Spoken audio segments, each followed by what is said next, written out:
Good morning, my dollar bin beauties. Actually, no, let's try that again. Good morning, my dollar binbos.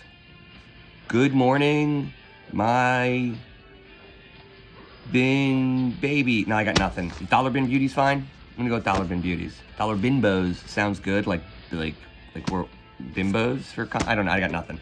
Okay, so this video is a little different. This one is, this is a WhatNot haul. These aren't actually dollar books, but most of them were pretty low price. And so the idea is,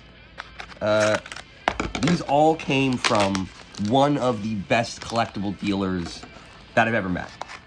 You know, it's Comic Dunes. Check them out on WhatNot. You know, I basically only bought really cheap stuff just because this was a modern sale and I'm mostly a Silver Age collector, but Comic Dunes is the best. They work with a lot of other retailers. They have a great selection. And the crazy thing is, I swear to God, these must have been mailed out before I ordered them, because they got here in like 36 hours from the end of the WhatNot presentation. Like, it literally, yeah, did an amazing job. And as you can see, these are, I'm actually gonna shift the thing. There we go. A little bit better view. I mean, these are amazingly packaged. You know, he must have done 100 orders, you know, within 8 hours of finishing the stream, and goddamn. So it was just a lot of fun. Nothing here is crazy. I'm really not a huge Moderns fan, but when something looks cool and I can buy it from a friend, I'll do that. And so this is the real point of this video, is I want to talk about why I don't like grading. Grading doesn't work for collectors, and it honestly doesn't work for speculators either. And part of the reason is it doesn't add anything to the equation, right? Like, every comic book dealer is a grader. And so this idea that over at some place in Texas, or I think now a lot of this stuff is being done across the border, just being outsourced, that they have some magical skill set that allows them to grade comics in a way that the guy who's been selling them for 20 years doesn't have. And it's like, in theory, people like Jeff from Comics Dunes are the kinds of people at CGC grading these books, but if you're buying them from a person like Jeff, you don't really need CGC as much. And so that's the honest truth, is if you're building relationships with dealers, if you're going back to the same people, and you have any kind of trust or relationship, then they write something on the book. They go through the book, they grade it, they're doing the exact same process that CGC would do. And so, really, CGC isn't for collectors doing collector stuff, right? Like going to their local shop, seeing a dealer they've seen at a con every year for the past 15 years. That's not what grading is for. Grading is for when you have to buy a comic from a stranger or someone with a bad rep. That's the only reason grading helps. If you know your dealer and you have a, you know, like I said, I've been buying comics from Comic Dunes for over a decade. I've been buying comics from Comic Jam for over a decade. Like, these stores, like these dealers have a reputation, and it is amazing. And so that's sort of it. So when you buy these books, they are graded reliably and honestly by somebody that likes you. Did he write pub cheese on this book? Never mind. I hate this guy. I'm done. It feels like he's calling me pub cheesy. Okay, well, this one he got right. But thin ice there, Comic Dunes. No. But so that's the thing, is I'm just buying fun, goofball, cheap books from a great dealer. And I don't have to, like, why would I want this stuff graded? I'm buying it from a guy I know and trust. And the honest truth is, if you're spending a lot of money on comic books and you don't know or trust the person you're spending your money with, you're doing something wrong. If you need this third-party LLC to stand between you and your comic book dealer so that you can believe it's real, then there's something wrong going on. You know, none of my homies are selling me fake comic books. None of my homies are are selling me, like, look, you go to New York Comic Con, and if a book is messed up, it'll, like, say on the back.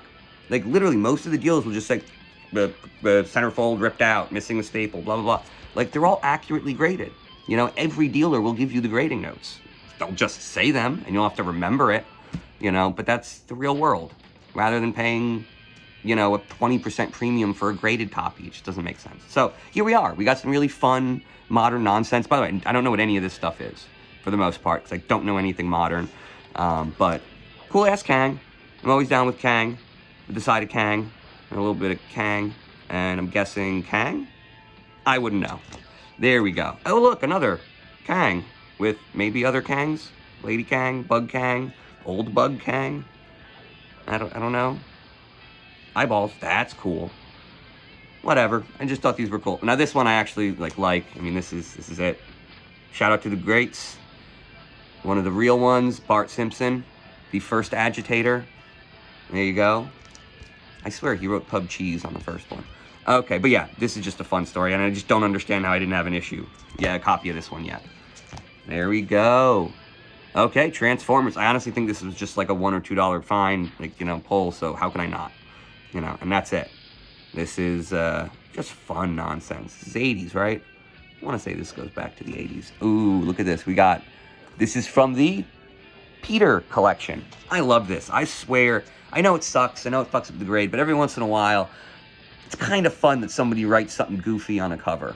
You know, I swear to God, I've gotten like 2 different, like, Kevins written in this, like, just 2 different books that were both clearly, like, bought by the same child 30 years ago, and I thought that was amazing. Let's get that one. Go right to this. Okay, so this just seems like a weird, modern, hulky thingy. I don't really know any of this. Yeah, I don't know how any of these books work. Is this supposed to be trimmed at the top? That's freaking weird. I don't know, whatever. Modern nonsense. I just thought it looked like a cool cover, and loved it. Gone. Go there. Now this. This is stupid. This is just junky shit. I will probably buy this book every time I see it. It is just like this is the real 90s Marvel, right? Like, in 90s DC, I didn't know anybody reading Superman, right? Like, I really didn't. You know, 90s, didn't know anybody reading Avengers, right? The stuff people read that people were actually reading around me in the 90s was the Vertigo stuff, the interesting stuff. Well, this was like these were like Marvel's dark, edgy characters of the time. It was Ghost Rider, Wolverine, and Punisher. And they were always the darkest, edgiest character. And it's just like, let's just throw them all together. And this is some wild story about a cult, I guess being led by the son of Mephisto, Blackheart. They summon him, and it does not go well. So as like a goth weirdo into comic books at the time, this was just perfect. So edgy. Look, I mean, look at, oh, very brooding. Look, much after Shadow. Oh, Wolverine, similar. Everybody. No one's shaving. Everyone's hanging out. Everyone's very gruff and grim. There you go. Oh, is this Mustache Punisher? Man, I hate Mustache Punisher. It just doesn't work for me. I don't like swarthy Frank Castle. I feel like full beard because he's too crazy to shave, or fully shaves because he's disciplined. You know, like, I feel like those are the 2 versions. But yeah, very fun. And this is, like I said, this is just some 90s schlock that I love, and I will always buy it when it's for a reasonable price, just because it's fun as hell. And this is crispy and clean with this weirdo square-bound nonsense with the poster. I don't think we'll get it, but there you go. I mean, this is such a weird, super, like, Mephisto drawn as, like, the landscape, rather than even a person. You know, that he is this place that Blackheart's coming from. Very, very cool. And I guess this is, you know, the plot line is they're looking for Christ's crown. Or is that the name of the cult? Whatever. But this is, I actually got to read this from start to finish. So this is a really fun one. And I just like to give a shout out to Comic Dunes. The logo's going to be on screen. And seriously, if you use WhatNot, pop into a Comic Dunes, you know, showcase. I feel like they do them almost every day at this point. And, you know, most of it's him, his collections and his books, but he also brings in a lot of guests. And so even if he doesn't have exactly what you're into, somebody is going to bring that to his show at some point. So keep it out, Comic Dunes on WhatNot and Instagram. And, yep, another great haul. And I will see you, my dollar bin beauties.